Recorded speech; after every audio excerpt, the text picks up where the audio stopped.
Em 1993, 3 homens estavam limpando um poço residencial em Maryland, nos Estados Unidos.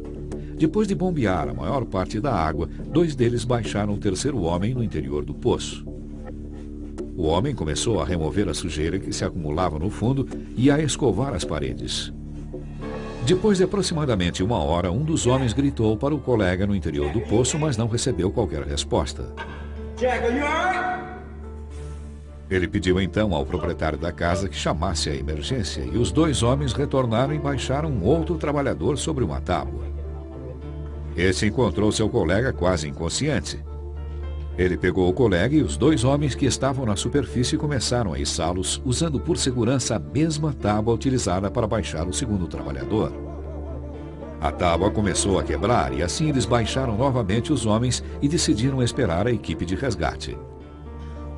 Ao chegar, a equipe de resgate jogou uma corda para os 2 homens lá embaixo, mas ambos estavam muito confusos para fazer qualquer coisa. E a essa altura o nível da água havia subido novamente e os homens já estavam envolvidos pela água. Um bombeiro voluntário entrou no poço e conseguiu colocar uma linha de vida em torno do segundo trabalhador, que já estava inconsciente. As tentativas para reanimá-lo foram mal sucedidas e o homem foi declarado morto. O primeiro homem encontrava-se submerso e, quando finalmente foi resgatado do poço, também foi declarado morto. Na Geórgia, também nos Estados Unidos, em 1986, 4 trabalhadores estavam limpando um grande tanque de retenção de resíduos líquidos em uma granja. Após removerem o resíduo líquido usando uma mangueira a vácuo, um dos homens entrou no tanque para soltar a lama que se acumulara no fundo. Quando o homem caiu inconsciente, um colega entrou atrás dele, enquanto um outro foi pedir ajuda. Quando ele voltou, descobriu que todos os 3 colegas estavam dentro do tanque e inconscientes. Ele os seguiu, mas também perdeu a consciência logo após entrar no tanque. Quando a equipe de resgate chegou ao local e retirou os homens do tanque, 2 já estavam mortos e os outros 2 em estado crítico. Um deles morreu mais tarde, elevando o número de vítimas fatais naquele acidente para 3. Incidentes como esse são muito comuns com trabalhadores que operam em espaços confinados. Essas vítimas provavelmente não tinham a exata consciência dos riscos de seus trabalhos. Talvez não tenham compreendido os riscos aos quais se submeteram, riscos que os levaram a trágicas mortes. Nesse programa vamos investigar esses acidentes para aprender como poderiam ter sido evitados.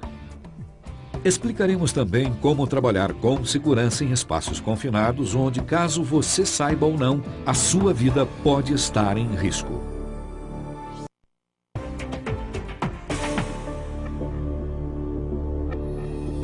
Todos os espaços confinados têm algo em comum.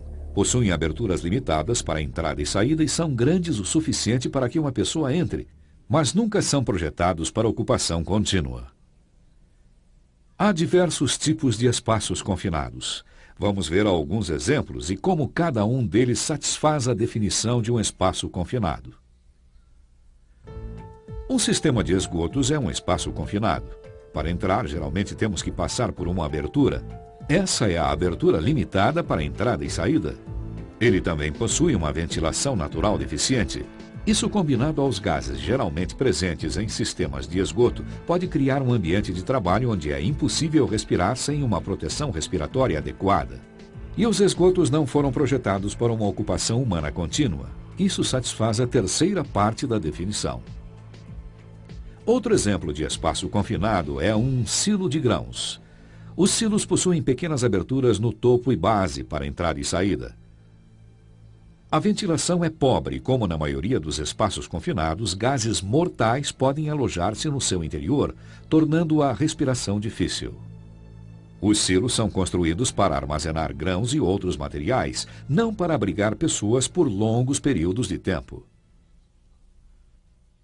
Outros exemplos de espaços confinados incluem tanques de armazenamento, compartimentos de navios, poços, digestores, desengraxadores, reatores, caldeiras, dutos de ventilação e de exaustão, túneis, galerias subterrâneas, tubulações.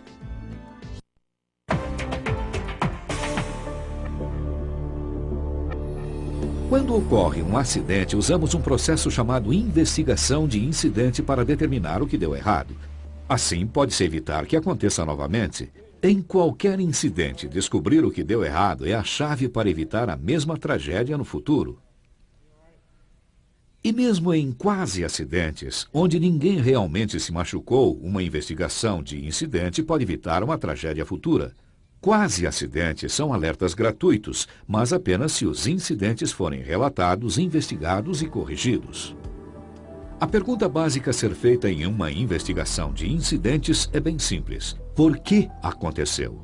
A resposta pode não ser tão simples, pois existem muitos fatores que podem fazer parte de um incidente. Comece com o que sabe.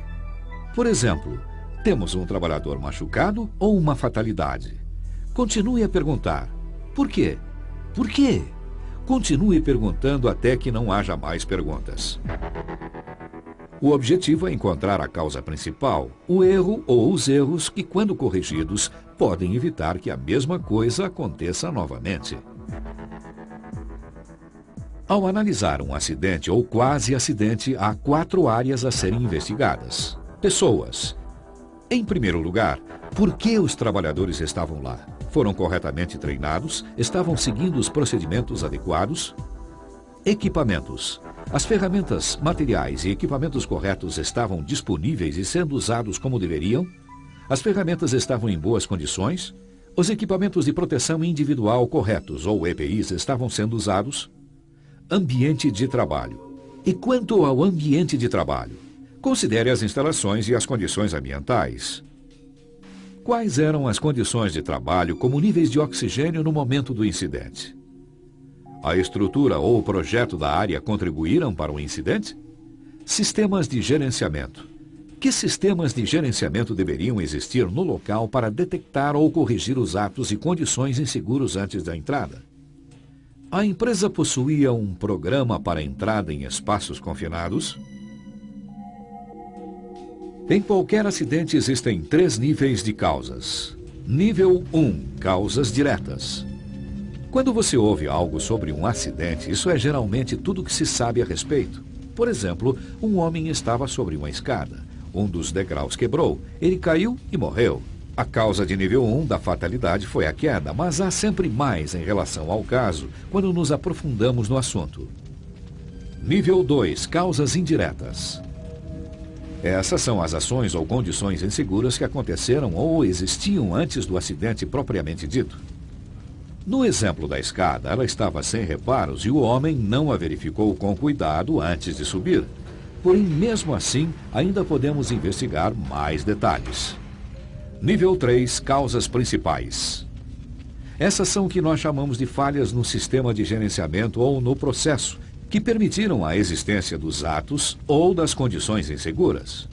Vamos dizer que investigamos e descobrimos que as escadas nesse local são guardadas de maneira inadequada, o que causou dano à escada. E vamos dizer que também determinamos através da nossa investigação que tanto o homem quanto o seu supervisor já haviam notado a escada danificada, mas nunca tomaram providências para consertá-la. Essas são falhas do sistema que, se corrigidas, não só teriam salvo a vida do homem, mas também evitariam uma repetição da mesma tragédia.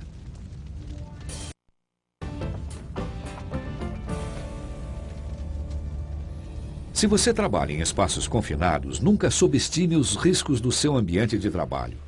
A morte pode ocorrer por asfixia, explosão de gases inflamáveis ou de poeiras combustíveis, engolfamento em materiais como grãos em um silo, eletrocução, afogamento, perda de consciência e queda. Para que seu trabalho seja seguro, a ABNT, Associação Brasileira de Normas Técnicas, requer que o seu empregador possua um programa para entrada em espaços confinados e que deve identificar e avaliar os riscos do espaço permitido, desenvolver procedimentos e práticas para uma entrada segura, providenciar equipamentos adequados ao uso, efetuar testes atmosféricos, estabelecer procedimentos para atender a emergências, treinar todos os trabalhadores autorizados, vigias e supervisores de entrada. Os riscos comuns podem incluir uma atmosfera perigosa, o ar no interior do espaço está ou pode se tornar perigoso, um potencial para engolfar um trabalhador autorizado, Pequenas partículas ou líquidos no espaço podem soterrar ou afogar uma pessoa. Uma configuração que pode prender um trabalhador autorizado, talvez as inclinações dos pisos ou paredes convergindo internamente ou ainda uma borda saliente. Qualquer outro risco sério à segurança ou à saúde. O espaço pode conter máquinas que sejam acionadas inesperadamente, eletricidade ou calor ou frio extremos. Teste a qualidade do ar usando equipamentos aprovados. Você não pode ver ou sentir o odor de muitos gases tóxicos e não pode determinar quanto oxigênio existe no ar sem o equipamento adequado.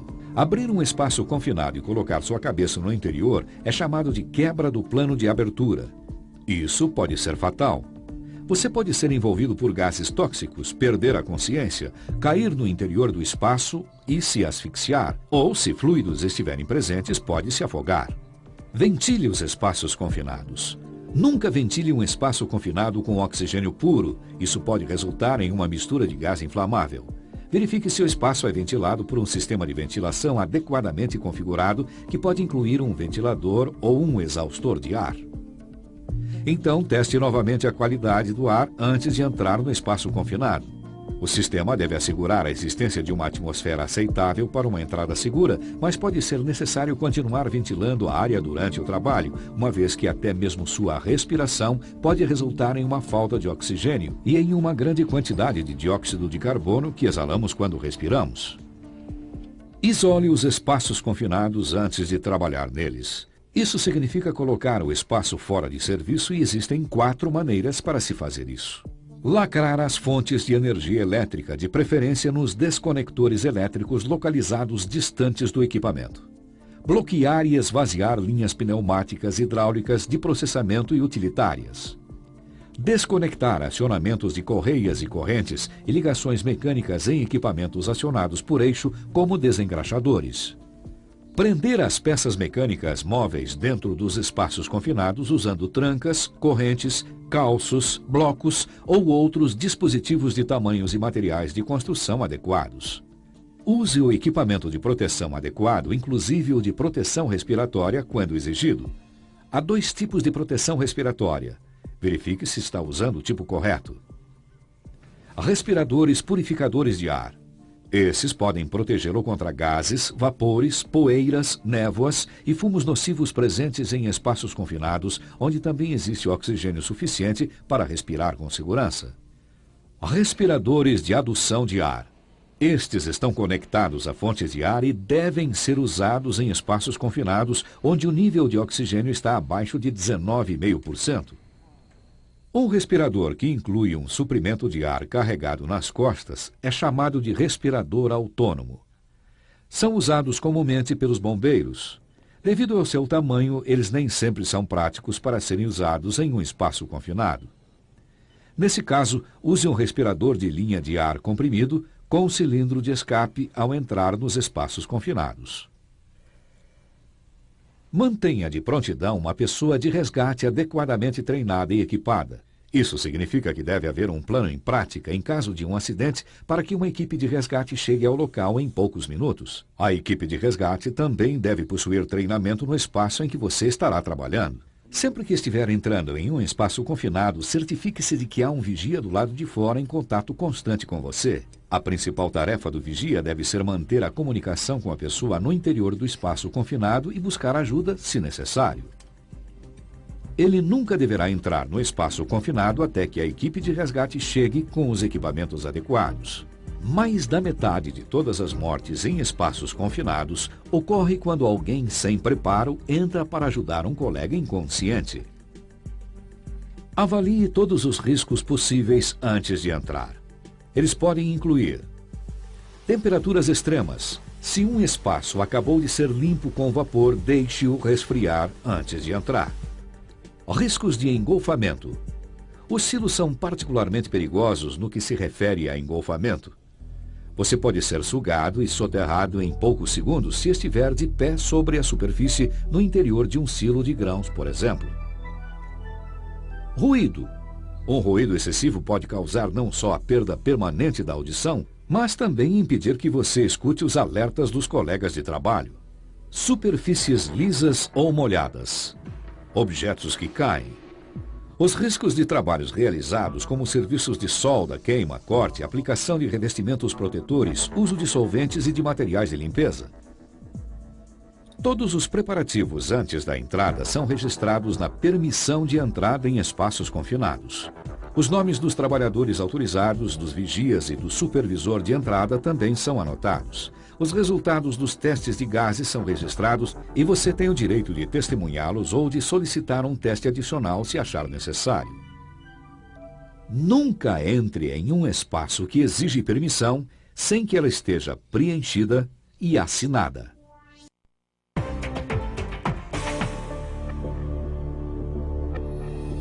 Agora vamos investigar os 2 acidentes que foram descritos no início desse vídeo para determinar o que deu errado e como eles poderiam ter sido evitados. No acidente ocorrido no poço, onde tanto a vítima quanto o homem que entrou para socorrer morreram, nós, em primeiro lugar, devemos perguntar por que os 2 homens estavam no poço. Essa parte é fácil. Um homem tinha que descer no interior do poço para limpá-lo. Mas por que ele perdeu a consciência? Porque havia monóxido de carbono no poço e não oxigênio suficiente. O ar que nós respiramos é constituído de aproximadamente 21% de oxigênio, 78% de nitrogênio e 1% de argônio. A chave aqui é o oxigênio.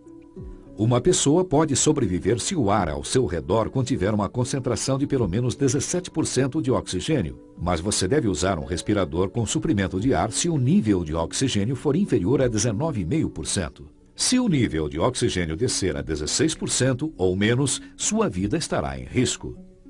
Primeiro, você perde a coordenação dos seus músculos, os batimentos cardíacos aumentam, você se sente cansado e sua respiração diminui. Se o nível de oxigênio descer abaixo de 10%, você começa a vomitar e então perde a consciência. A morte pode ocorrer em poucos minutos, já que seu cérebro fica carente do oxigênio de que precisa para funcionar. Os investigadores descobriram que o nível de oxigênio no poço estava entre 12% e 15%. Isso, aliado à presença de monóxido de carbono, deixou os homens desorientados e incapazes de ajudar um ao outro. Por fim, ambos se afogaram após perderem a consciência. Como essa tragédia poderia ter sido evitada? De várias formas. Primeiro, se os trabalhadores tivessem testado a atmosfera no interior do poço antes de entrar, saberiam que não havia oxigênio suficiente ali para sobreviver. Mas o primeiro homem no poço ainda poderia ter concluído seu trabalho com segurança se tivesse usado um respirador aprovado de adução de ar. Se os homens estivessem usando cinturões de segurança e linhas de vida, eles poderiam ter sido puxados para fora do poço quando tiveram problemas. Quando uma entrada vertical está sendo realizada, é necessário um dispositivo mecânico de recuperação. Pode ser uma unidade portátil que é trazida ao local ou uma unidade fixa. Para resumir, na investigação sobre o acidente no poço, determinamos a causa de nível 1, ou direta, do acidente como afogamento. Ambos os homens morreram após perder a consciência na água. A causa de nível 2, ou indireta, foi que os homens entraram no poço sem usar os equipamentos de proteção ou de segurança adequados e sem testar a qualidade do ar no interior do poço antes de entrar. E a causa de nível 3, ou principal do acidente, foi a falta de um programa abrangente para a entrada em espaços confinados. Tal programa teria garantido uma avaliação dos riscos naquele espaço, o teste dos gases, um plano de resgate no caso de um acidente e um treinamento que teria alertado os trabalhadores sobre os riscos do seu trabalho, como usar os equipamentos de proteção corretos e como estar preparado para um resgate. Se a empresa onde eles trabalhavam corrigir esses erros de nível 3, as chances de um outro acidente como esse ocorrer novamente são bastante reduzidas. No segundo exemplo, na granja, nossa investigação revela que o tanque de rejeitos líquidos continha vários agentes químicos de limpeza oriundos das instalações, como amônia, dióxido de carbono e resíduos de desinfetantes de ovos. Os trabalhadores não testaram a qualidade do ar no interior do tanque antes de entrar, portanto não sabiam que uma vez dentro do tanque não seriam capazes de respirar sem uma proteção respiratória. Quando o primeiro trabalhador entrou no tanque e começou a limpar a lama que estava acumulada, o processo de limpeza provavelmente liberou mais gases nocivos no ar. Um a um, cada homem entrou no tanque para ajudar os colegas, mas todos foram vítimas dos gases tóxicos e tornaram-se vítimas também. Assim, nossa investigação revela o seguinte: a causa de nível 1, ou direta, da morte dos homens foi a asfixia, devido à presença de gases que deslocaram o oxigênio de que os homens precisavam para respirar.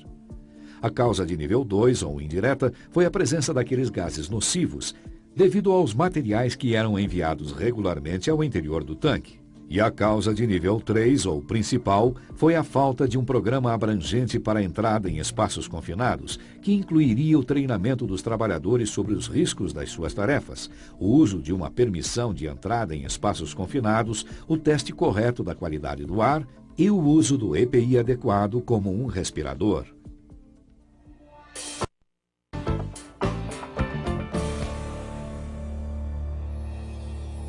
As explosões podem ocorrer com muita facilidade no interior de espaços confinados. Se o nível de oxigênio for superior a 21% e um gás, vapor ou poeira inflamável estiver presente na proporção certa, tudo o que é preciso para colocar essa mistura em ignição é algo como faíscas de uma ferramenta elétrica e ocorrerá uma explosão. Esse é o motivo pelo qual a atmosfera em um espaço confinado é testada e os resultados são registrados na permissão antes que qualquer pessoa entre em um espaço confinado. Como alguns gases são mais pesados que o ar e outros mais leves, você deve realizar testes com o ar, em diferentes níveis no interior do espaço confinado. Lembre que você tem o direito de presenciar o teste de gases e solicitar um teste adicional se achar que é necessário. O trabalho em espaços confinados pode ser perigoso, mas uma vez ciente dos riscos, você pode ficar alerta e evitá-los. Não se torne uma nova estatística. Nunca ignore os avisos colocados nos espaços confinados. Sempre realize testes antes de entrar. Siga completamente o programa para entrar em espaços confinados, incluindo o uso correto dos EPIs necessários. Quanto mais souber sobre os riscos associados ao trabalho em espaços confinados, melhores serão suas chances de sobrevivência. Para o seu próprio bem e o de seus entes queridos e colegas, realize seu trabalho com segurança.